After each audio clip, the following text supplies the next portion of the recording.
अस्सलाम वालेकुम, मेरा नाम मोहम्मद वकार अतीक है और मेरा ताल्लुक कनेक्ट रियल एस्टेट से है।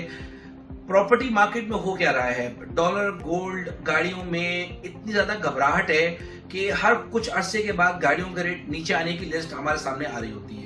कभी डॉलर ऊपर जा रहा होता है, कभी डॉलर नीचे होता है। अब आज देखिए तकरीबन 283 तक का रेट है। ओपन मार्केट में फिर दोबारा से शॉर्ट होने की बातें आ रही हैं। कभी इंटरेस्ट रेट नीचे की बातें होती हैं, कभी वो स्टेबल हो जाता है।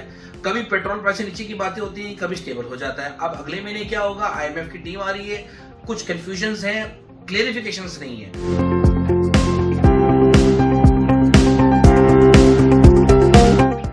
जिसके पास भी पैसा था, एक्सेस पैसा था, वो स्टॉक मार्केट में तो जरूर लगा रहा है, क्योंकि आगे जाके हम ये फोर्सी करते हैं कि इंटरेस्ट रेट नीचे आएगा, जिसकी वजह से सीमेंट सेक्टर में बेहतरी आएगी। इस वजह से लोग बजाय प्रॉपर्टी में लगाने के फिलहाल स्टॉक मार्केट में लगा रहे हैं, जो हमें आगे बेहतरी दिख रही है और वहां तेजी भी है। वहां लोग शॉर्ट टर्म में पर डे के लिहाज से चीजें कमा भी रहे हैं। लेकिन इन द एंड क्या है, इन द एंड क्या आपने वही काम करना है जो गाड़ियों वालों के साथ हुआ?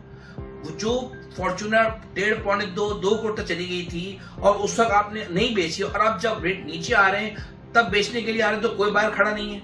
कभी भी कोई भी चीज पीक पे नहीं बेची जाती। जब वो ऊपर जा रही होती है और रास्ते में ही हमें निकलना पड़ता है, जूस छोड़ना पड़ता है, फिर हमें एग्जिट लेना पड़ता है। हमेशा ऐसे ही आपकी एग्जिट सही होता है और फिर उस मार्केट में जाना होता है जहां किसी ने एंट्री ना ली हुई हो। अब जब स्टॉक मार्केट भी 60,000 तक चली जाएगी, तब आप एंट्री लेंगे बाकियों की तरह प्रॉपर्टी मार्केट में। इस चीज को थोड़ा सा फोकस कर लीजिए। डॉलर और गोल्ड का भी यही मैटर है। लोग प्रॉपर्टी को बेच के खास तौर पे डॉलर और गोल्ड में नहीं जा रहे, वहां फिलहाल मजीद इन्वेस्टमेंट नहीं कर रहे।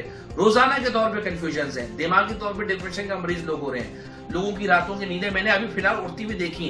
340 रुपए से डॉलर आपका कहां जाता है जनाब, आ जाता है 285 280 पे। हर तरफ आवाजें आना शुरू रहती है कि FIA के छापे पड़ रहे हैं, लोगों को घरों से उठा रहे हैं, आपका जो एक्सचेंज मार्केट्स है वो बंद हो रही हैं। अब ये वो काम है जो सट्टे का काम है। हर बंदा सट्टे का काम नहीं कर सकता, मेरे ऐसा बंदा नहीं कर सकता। खास तौर पे वो लोग जिनकी सिंगल फैमिलीज हैं, विडोज हैं, अब वो नहीं कर सकते, वो इन झमेलों में नहीं पड़ते। और फिर जिनकी एक्सपर्टीज है ना, पहले वो अपना एग्जिट लेते हैं। प्रॉपर्टी ऐसा नहीं है, प्रॉपर्टी में बेहतरी है। आज वो बंदा जो एंड यूजर है, जिसने मकान बनाना है, फेज 8 में परचेजिंग कर रहा है, नहीं रुक रहा। 20 लाख कम की ऑफर देता है, परचेजिंग कर रहा है।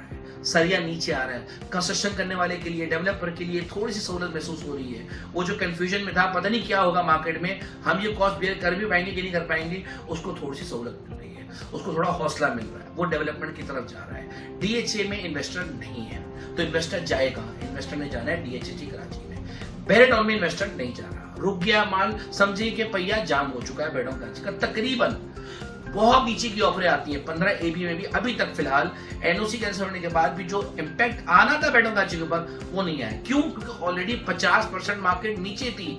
इतनी बैड न्यूज होने के बावजूद मार्केट एकदम से क्रैश नहीं हुई है। बहुत नीचे की ऑफरें आ रही हैं, लोग बेचने को भी तैयार नहीं है। ट्रेडिंग किसी न किसी हद तक रुक जाएगी बैरियर डाउन में। उसके बाद क्या होगा?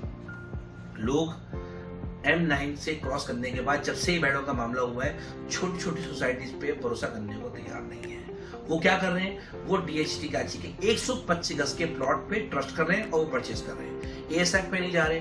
आज भी अगर देखा जाए तो बड़ा इन्वेस्टर, उसका रुझान DHT कराची के प्लॉट पे नहीं है। वो क्या करता है? छोटे छोटे प्लॉट जी, जब भी पैसों की जरूरत हुई, एग्जिट लिया, ठक करके बेचा, आगे निकल गए, बेचा, आगे निकल गए। और उसके बावजूद जो भी अच्छे नगीने प्लॉट हैं, आते हैं, बिक जाते हैं, टाइम लेते हैं लेकिन बिक जाते हैं। आज जो भी बायर है, उसकी ख्वाहिश ये है कि वो मार्केट प्राइस से 5-10 लाख कम में परचेज करे, और वो अपनी जगह पे राइट है। आज उसको चीज मिल सकती है। याद रखिए बात को, आपने कोई भी चीज परचेज करनी, आज आपके पास बेहतरीन टाइम है।